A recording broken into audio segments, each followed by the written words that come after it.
দুদিন পর new year পার্টির আগে নীল আদ্রিতার কাছে এসে একটা গিফট প্যাক দেয়।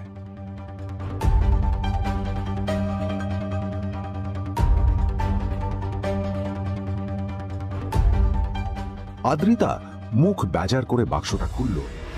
তারপর বাক্সের ভেতরে গিফটটা দেখতেই ও চমকে গেল।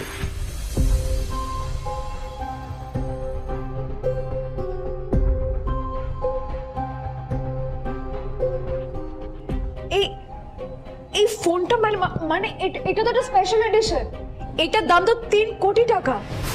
তুমি এটা পেলে কোথা থেকে? আসলে এটা অরিজিনাল নয়। আমি ওই ফোনটারই একটা কপি এনেছি।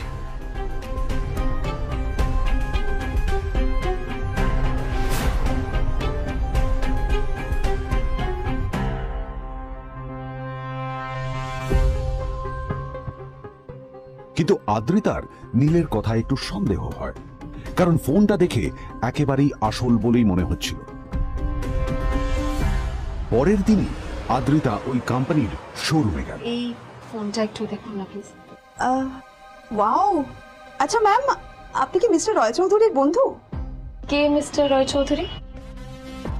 ও, আপনি কি ওই রয় চৌধুরী গ্রুপ অফ ইন্ডাস্ট্রিজের মালিকের কথা বলছেন? হ্যাঁ। না না, আমি ওনাকে চিনি না। আমি কেন, আমার মনে হয় কেউই ওনাকে চেনে না। বড় বড় মানুষেরাই ওনা দেখা পান না। আমিও কোনোদিন ওনাকে দেখিনি, কিন্তু সাডেনলি আপনি প্রশ্নটা করলেন কেন? অ্যাকচুয়ালি ম্যাম, আপনার হাতের এই ফোনটা আসলে এটা ফোনের স্পেশাল এডিশন। এই কাটিং, এই ডিজাইন, এই লোগো, এটা জাল করা ইজ নেক্সট টু ইম্পসিবল। আর গোটা ভারতে বিক্রি হওয়া এই ফোনের সেকেন্ড পিস এটা, যেটা মিস্টার রয় চৌধুরী কিনেছিলেন। সেজন্য জিজ্ঞেস করছি ম্যাম, আপনি এই ফোনটা কোথা থেকে পেলেন? তবে কি নীলই মিস্টার রয় চৌধুরী, নাকি নীল এই ফোনটা চুরি করেছে? বেকার নীলের কাছে কোটি টাকার ফোন কোথা থেকে এলো?